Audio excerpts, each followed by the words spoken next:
20 years ago, Richard and his twin brother Anthony Joseph set up their company, Joseph. See what they did there? With an idea to revolutionise tasks in the home. Simple things like making better chopping boards for the kitchen, ironing boards that fold, and all sorts of ways to tidy up those drawers.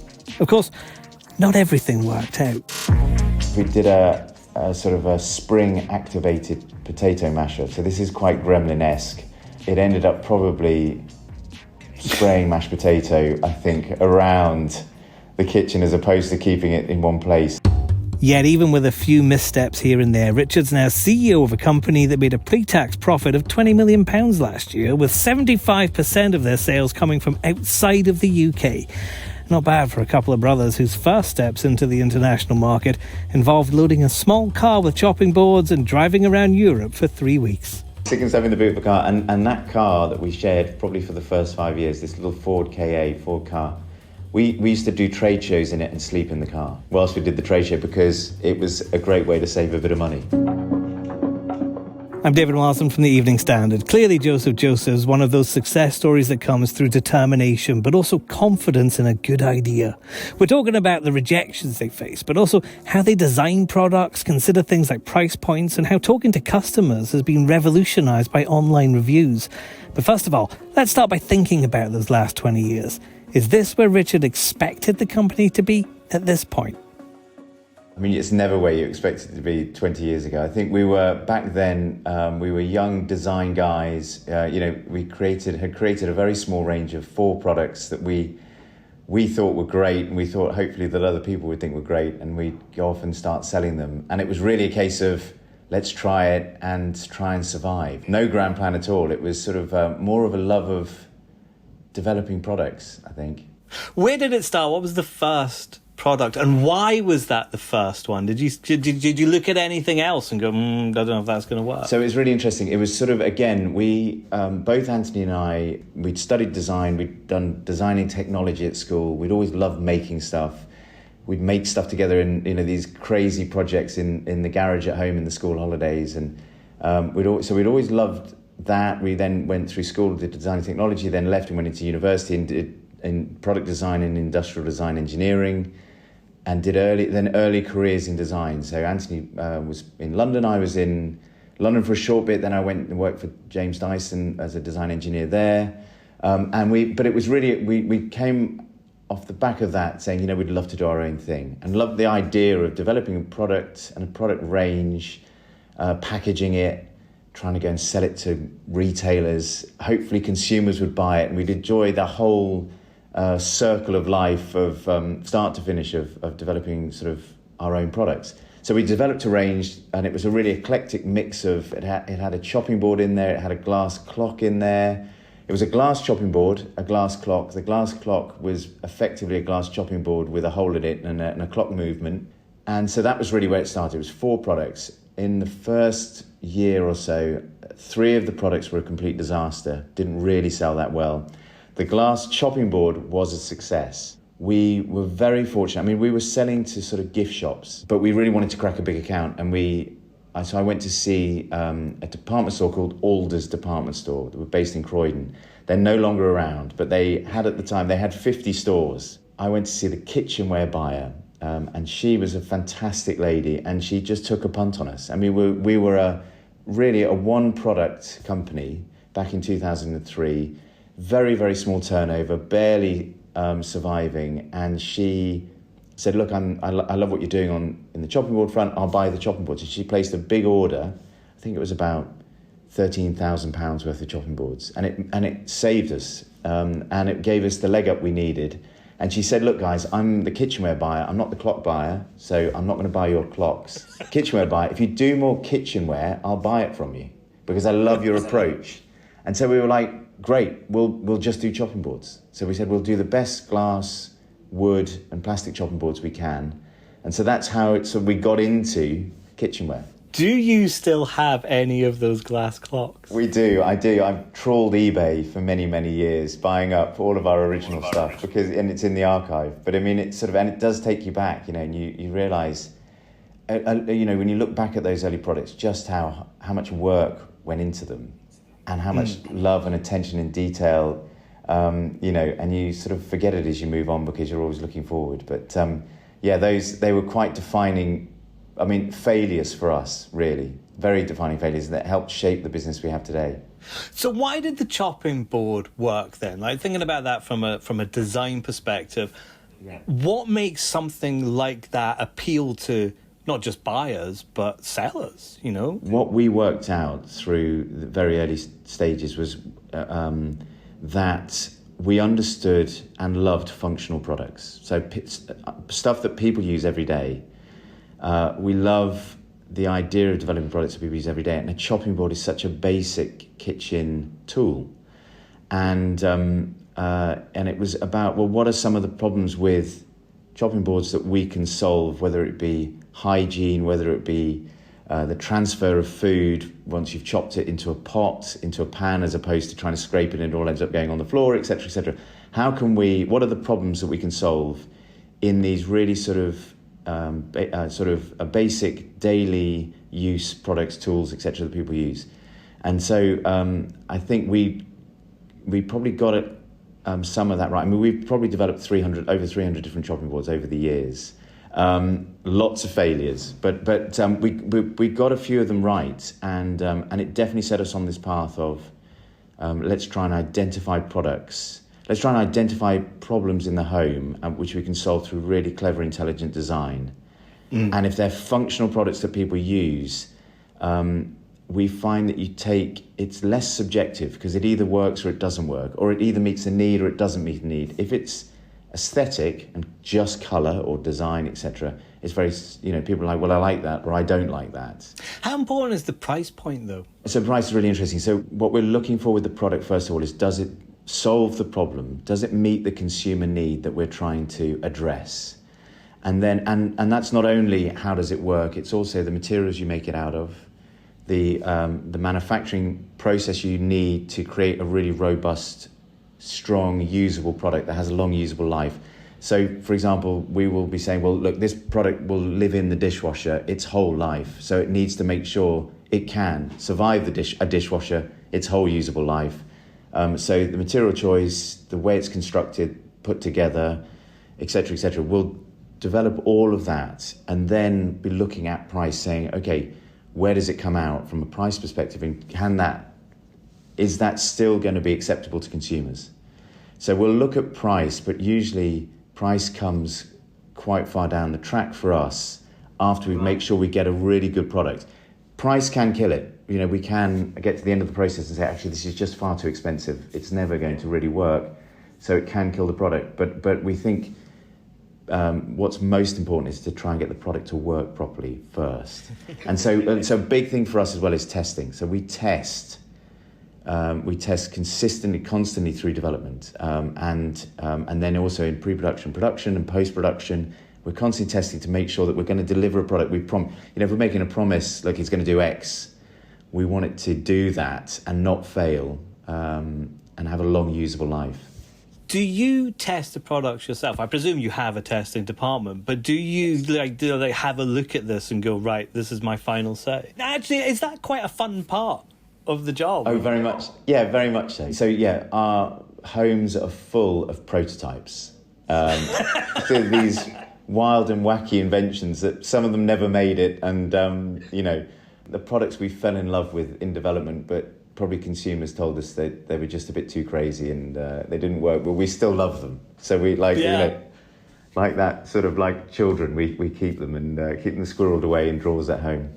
So do you know what I'm thinking of here is the dad in Gremlins. Have you seen the Gremlins movie? And the dad has all his inventions and is it a bit like that in your? So I'd love to say it is actually. That actually I think when you're, it depends. We have innovation is a big thing for us. Being different is important, very important. We want to give the consumer a different product proposition. We want to solve a problem, point of difference. And so we do blow out in our development process and ideation phase when we're coming up with the ideas. We do keep it broad, and we say, let's go beyond the point where hopefully our competitors are looking. Let's go beyond that. Let's persist for that bit longer to try and find the really cool idea. and that does lead to some pretty wacky stuff coming back that doesn't make it. But it's a fun process, and I think you're running a commercial business. We're running a business, and so you have to keep that in mind. But I think that we do. What's I think unique about us is we've got 2 product designers at the head of the business. So product is everything for us, and we love that process, and we hopefully allow lots of freedom within the design teams to explore. Can you give me examples of design that's just worked really, really well and perhaps surprised you, but also one that went, oh, that's no. No. So one of the very early products that we did, a chopping board that we did, which was really sort of, it was very much a light bulb moment for us, was this chopping board we still sell today, which is called Chop to Pot. And it is a folding chopping board. And it was actually, we worked with this great designer called Mark Sanders on the project. And it's a plastic chopping board with a handle. You squeeze the handle and it turns into a chute. So you can pour the contents into a pan. And so it's very, very clever, and it's a single moulding. It uses what they call live hinges, living hinges, so that you can fold it 10,000 times and it won't break. It's an incredibly robust product, but very, very simple and very cleverly engineered.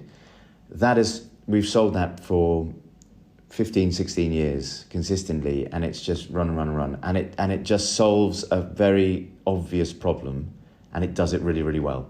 So I'd say for me, that is one of my all-time favourites. Then if I dig into the what hasn't worked chest, which is quite sizable, we've done all sorts. We did a sort of a spring-activated potato masher. So this is quite Gremlinesque.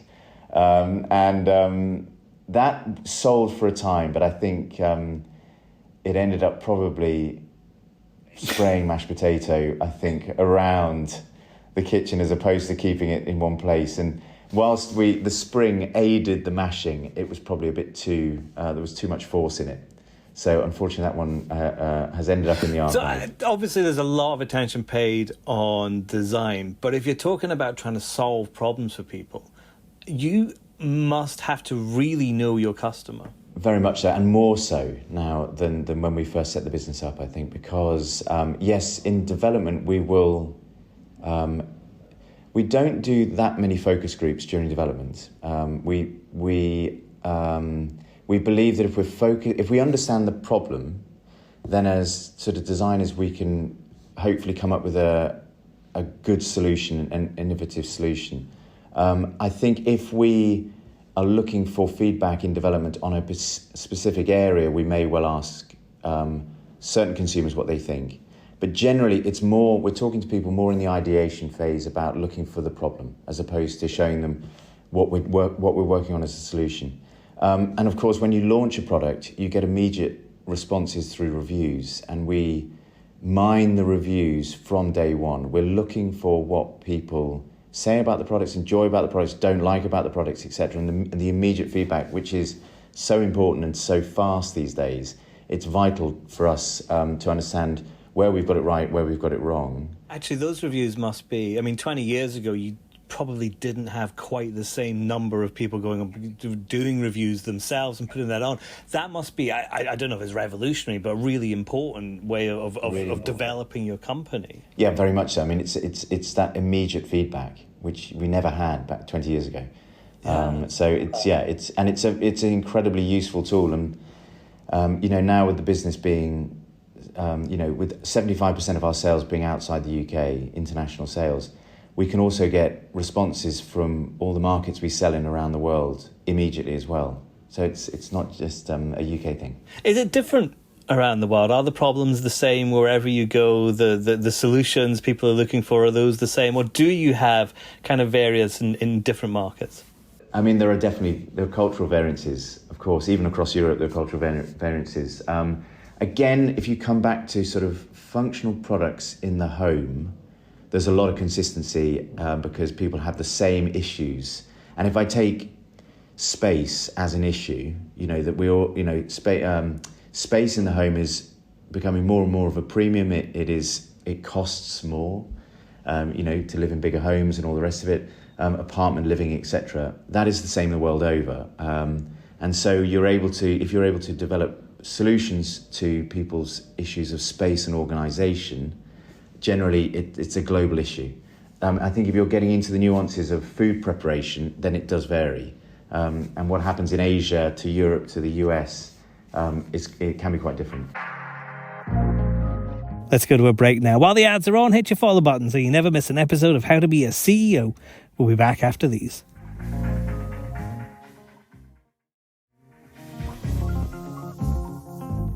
How did you get from a position where you're going effectively door to door to retailers to try and sell this in the UK to having 75% of your business being international? How did that happen? Well, I mean, it's taken us 20 years. So, you know, that overnight success. No. It's taken 20 years. And it literally was, you know, one store to the next. And, you know, then, you know, one relationship to the next relationship and building it, you know, organically. And that's what we've done. I mean, I think, again, we had this situation where we were selling in the UK and we had... we started selling with Alders and we had this success with Alders with our chopping board range. And that gave us huge confidence. We're like, well, consumers like this product. So let's go and talk to the next big retailer in the UK. I won't name names, but we went to see them and we got an immediate rejection. And today I understand the rejection because it was like, look, guys, you're a one product company, classic startup issue. You're far too small.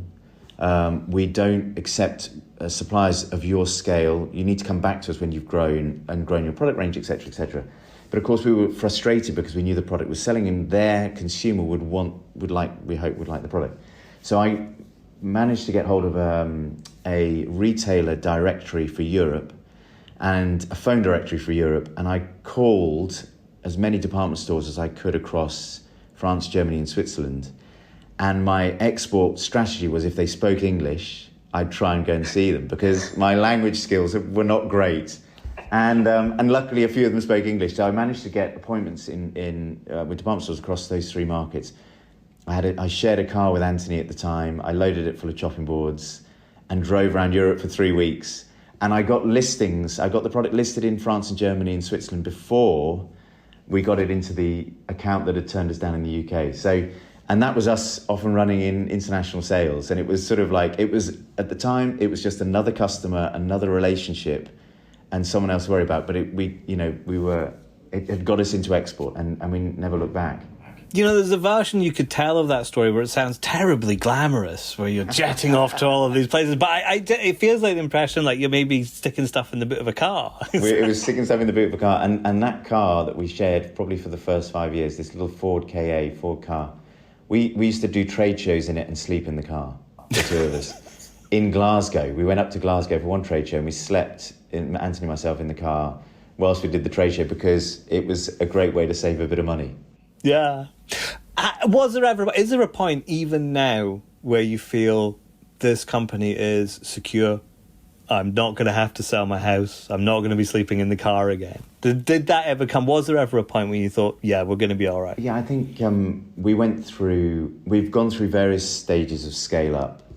And I'd say, I think probably about 10 years ago, we went through a stage of major scale up and we're able to feel more financially stable as a business. So I guess back then we probably felt that we were out of the woods. But it definitely took 6 or 7 years to be in that position. Yeah. And it was, it's tough. I mean, business is tough. Growing a business is tough. Scale up is really tough. There were lots of moments when we thought it was all going to come crashing down, but luckily we had some brilliant people who'd supported us, like the lady who was the buyer at this Alders department store, who gave us, these opportunities, and we were able to make it work. So what happens now? What's the future? So, I mean, we're still super excited about, the future, and we still feel like we've got a huge amount to do from a product innovation point of view. We're focused on the home, so there's lots of areas of the home that we're not in yet that we'd like to go into. We have a very, very sizable new product launch coming up in the spring next year. I can't say what it is just yet, but it's a product category we've been looking at for a long time. And we think we've got a really clever solution to an age-old problem in this area.